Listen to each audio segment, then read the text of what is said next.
Welcome, myself Dr. Jitendra Pandey, Head and Professor in Mechanical Engineering subject that you all know. I teach various kind of subjects in mechanical engineering. It is one of the most important subject of today's, that is the mechanical vibration.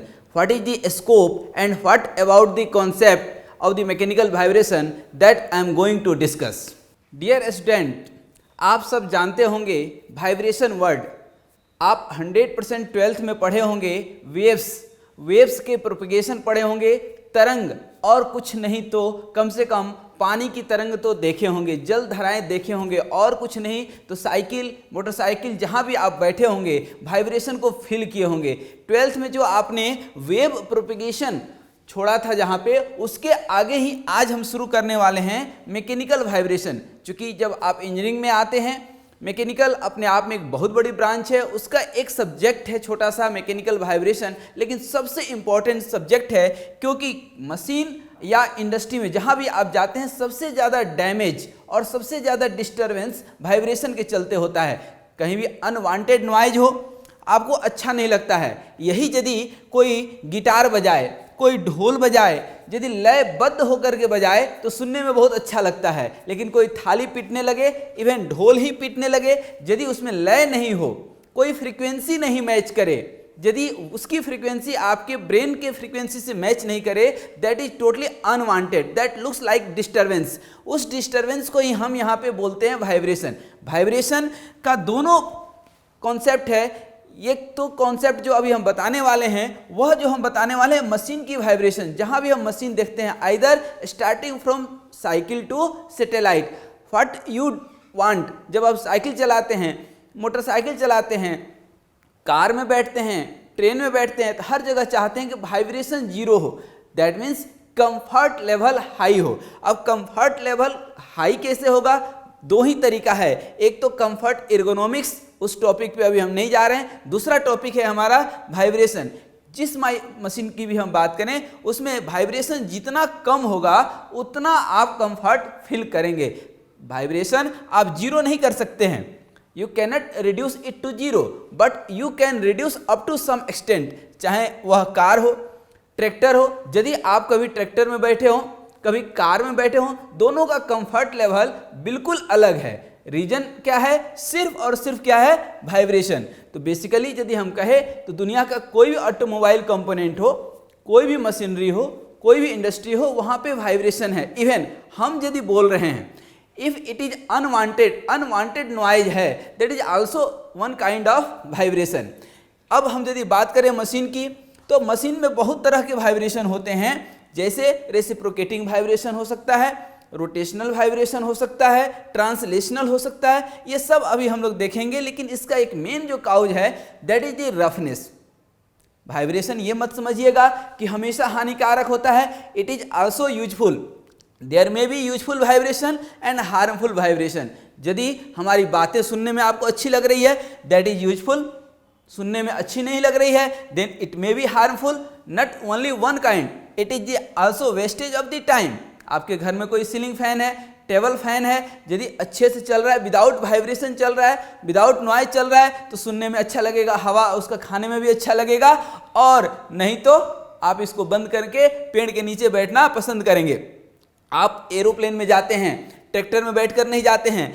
क्यों ऐसा करते हैं? क्योंकि comfort इसलिए नहीं है कि आपका एरोप्लेन में वाइब्रेशन नहीं है, बहुत ज़्यादा है, लेकिन that is the external kind of vibration. आप जहां बैठे हैं वहां पे वाइब्रेशन इसलिए नहीं है क्योंकि वहां पे आइसोलेशन प्रोवाइड हम कर चुके हैं। इस तरह से अब हम यदि आएँ तो वाइब्रेशन जो आपने 12th क्लास में देखी, उसमें दो तीन जो सिंपल पेंडुलम आप पढ़े होंगे, फ्रीक्वेंसी का वाइब्रेशन पढ़े होंगे, वेव प्रोपेगेशन पढ़े होंगे, वहाँ पे वाइब्रेशन आप देखे होंगे। वही वाइब्रेशन आज हम यहाँ पे थोड़ा सा डिस्कस करने वाले हैं।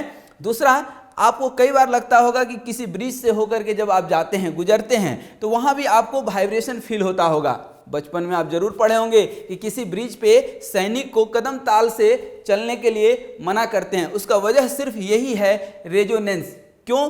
कि जब सैनिक चलेगा तो उसकी अपनी फ्रीक्वेंसी होगी और ब्रिज की अपनी फ्रीक्वेंसी होगी, दोनों यदि मैच जहां पे हो गया वहां पे क्या होगा, रेजोनेंस। कहते हैं ना जब दो बड़े लोग बात करें तो बीच में नहीं बात करना चाहिए, वहां भी रेजोनेंस होता है, but that comes under life management, it comes under civil construction. Again mechanical में यदि हम बात करें, मशीनरी में देयर इज आल्सो वाइब्रेशन। यदि हम बीम बात करें, आपके घरों में जो बीम लगे हुए हैं जिसके ऊपर लोड है, आप फॉर्क देखे होंगे, यहाँ भी वाइब्रेशन है, बट कहीं पे वाइब्रेशन आप ऑब्जर्व कर पाते हैं, कहीं पे वाइब्रेशन को ऑब्जर्व आप नहीं कर पाते हैं, बट देयर इज वाइब्रेशन। कहीं भी यदि आप आईसी इंजन की बात करें, किसी भी ऑटोमोबाइल की, बाइक की बात करें, वहाँ पे आपकी सिलेंडर पिस्टन अरेंजमेंट में टू मच वाइब्रेशन है। आपको फील करना हो तो कभी बिना साइलेंसर का गाड़ी चला करके देख लीजिएगा कि कितना वाइब्रेशन होता है, कितनी आवाज़ होती है। That will give you the feeling of vibration. Now come to the restoring force.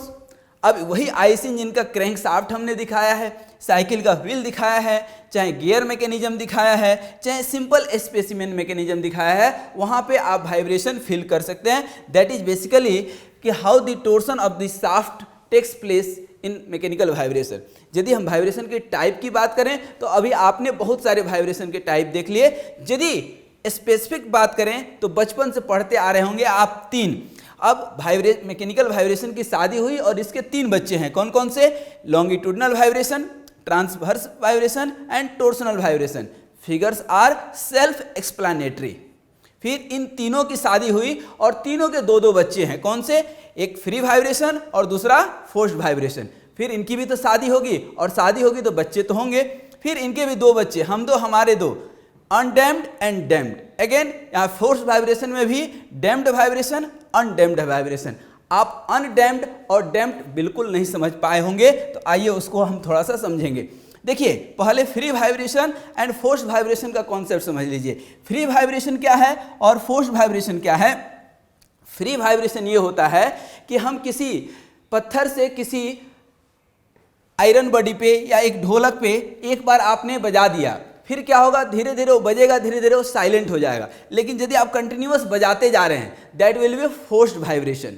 तो ये है फोर्स वाइब्रेशन और ये है फ्री वाइब्रेशन, ये है फोर्स वाइब्रेशन। आप ब्रिज से एक बार निकल गए, ब्रिज वाइब्रेट करेगा, वाइब्रेट तो करेगा, लेकिन थोड़ी देर के बाद वो क्या हो जाएगा, स्थिर हो जाएगा। आपके घर में आता है कोई, कॉल बेल बजाता है, ठीक है, दरवाजा नॉक करता है, that is the free vibration. लेकिन कॉल बेल यदि बजाता है तो देयर इज एक्साइटेशन फोर्स, वहां पे इलेक्ट्रिक एनर्जी लग रही है, and that is the forced vibration. वो तब तक कंटिन्यूअस रिंग होते रहेगा जब तक वो खुद नहीं रोकता है। तो that is the basic difference between free vibration and forced vibration. बात हमने आपको बताया था कि फ्री की भी शादी हुई और फोर्स वाले की भी शादी हुई, दोनों के 2 बच्चे हैं, एक डैम्प्ड और दूसरा अनडैम्प्ड। देखिए बात यदि हम करें तो बेसिकली किसी भी वाइब्रेटिंग सिस्टम का 3 कंपोनेंट होता है, स्प्रिंग, मास एंड डैम्पर। पूछिएगा सर डैम्पर क्या है, तो डैम्पर अब आप देख लीजिए, आप साइकिल में भी कुछ इस तरह का देखे होंगे, आप बाइक में भी देखे होंगे। बाइक के आगे का जो हुक होता है that is established on this kind of component.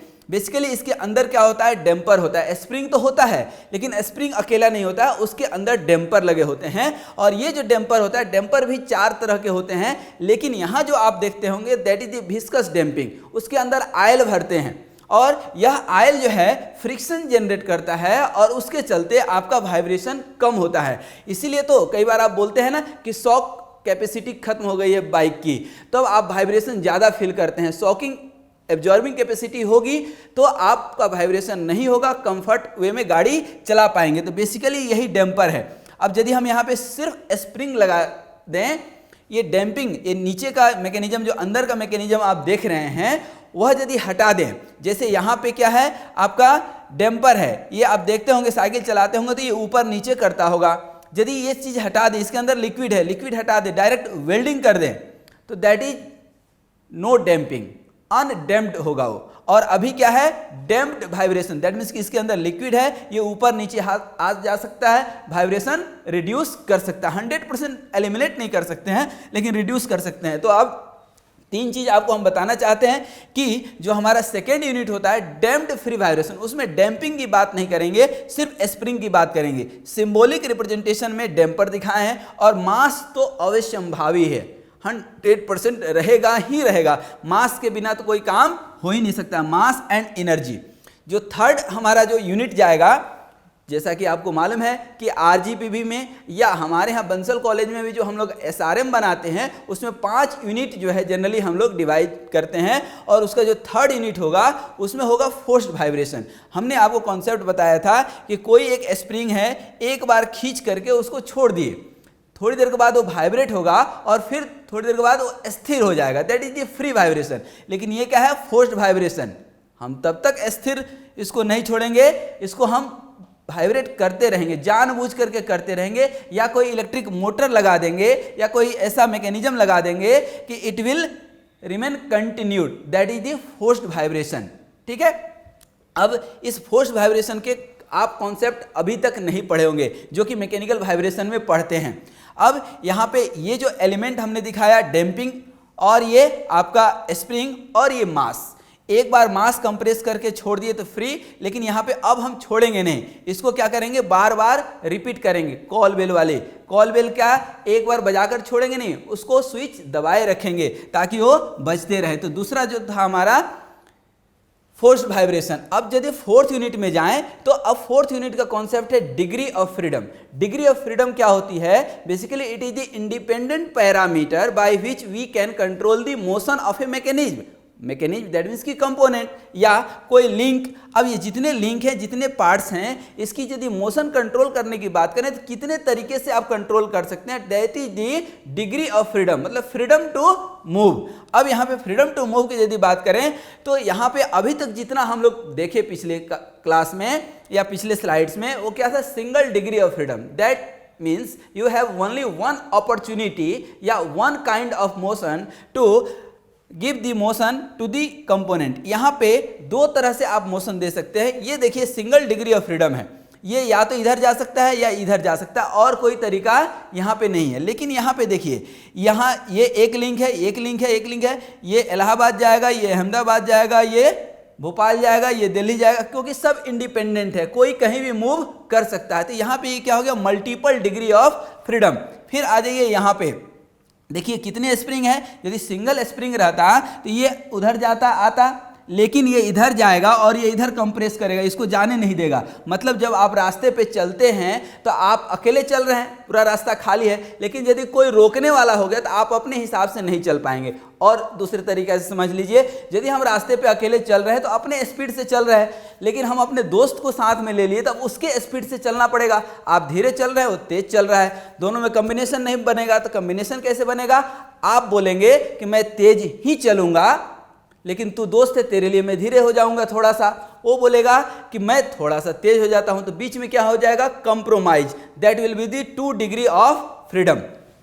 अब इसके आगे बढ़ेंगे तो फिफ्थ और सबसे इंपॉर्टेंट यूनिट है हमारी नॉइज इंजीनियरिंग। आज दुनिया में सब लोग नॉइज प्रॉब्लम से, आप बाइक में बेवजह जब हॉर्न मारते हैं तो सामने वाले का गुस्सा कभी देख लीजिए, दैट इज द नॉइज। किसी इंडस्ट्री में जाते हैं, बहुत ज़्यादा हल्ला हो रहा हो तो हम लोग बात तक नहीं कर पाते हैं, that is the noise. Noise है क्या, basically any kind of unwanted sound. सुबह की चिड़िया की वही आवाज़ बहुत अच्छी लगती है, लेकिन कोई कर्कश आवाज़, कौवा आकर के बोलने लगे, कौवा बहुत चतुर है, चालाक है, लेकिन उसकी आवाज़ अच्छी नहीं लगती है, कोयल की आवाज़ अच्छी लगती है, दैट इज द पिचिंग। तो यही नॉइज इंजीनियरिंग है। तो फिफ्थ यूनिट में हम लोग noise engineering basically mechanical machinery में कहाँ पे नॉइज को हम रिड्यूस कर सकते हैं, कैसे कैसे रिड्यूस कर सकते हैं, कैसे वाइब्रेशन एब्जॉर्बर लगा सकते हैं, कैसे आइसोलेशन लगा सकते हैं कि इस नॉइज को कम हम लोग कर पाएँ।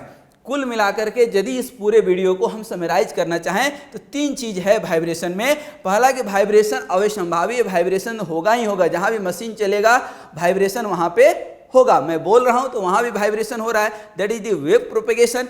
अब इस वाइब्रेशन को कम करना है तो इस वाइब्रेशन को कोई ना कोई एक रिसीवर होना चाहिए। एक तो रिसीवर मतलब कि उस वाइब्रेशन को एब्जॉर्ब कर ले, वाइब्रेशन कम कर दे, जैसा कि आपने स्प्रिंग देखा, डैम्पर देखा। अब तीसरा चीज़ है कि ये जो वाइब्रेशन है और वाइब्रेटिंग एनर्जी जो है और ये जो रिसीवर है, मतलब ये देने वाला है, ये लेने वाला है, इसके बीच में कोई पहुंचाने वाला तो होना चाहिए, दैट इज द पाथ। तो टोटल कंक्लूजन में हम आपको बताएं तो 5वें यूनिट में जो हम लोग पढ़ेंगे कि सबसे पहले you have to find out कि where vibration is going on, कहाँ पे डिस्टर्बेंस है, कहाँ पे है डिस्टर्बेंस, उस डिस्टर्बेंस को कौन एब्जॉर्ब करेगा और कैसे उसको हम वहाँ पे ले जा करके पहुंचाएंगे। जैसा कि आपने पूरे मैकेनिकल वाइब्रेशन के 5 यूनिट देख लिए। अब ये एक इंट्रोडक्टरी वीडियो था जो हमने आपको बताया। 5 यूनिट का वीडियो एक में तो समेटा नहीं जा सकता है, ये तो सागर है।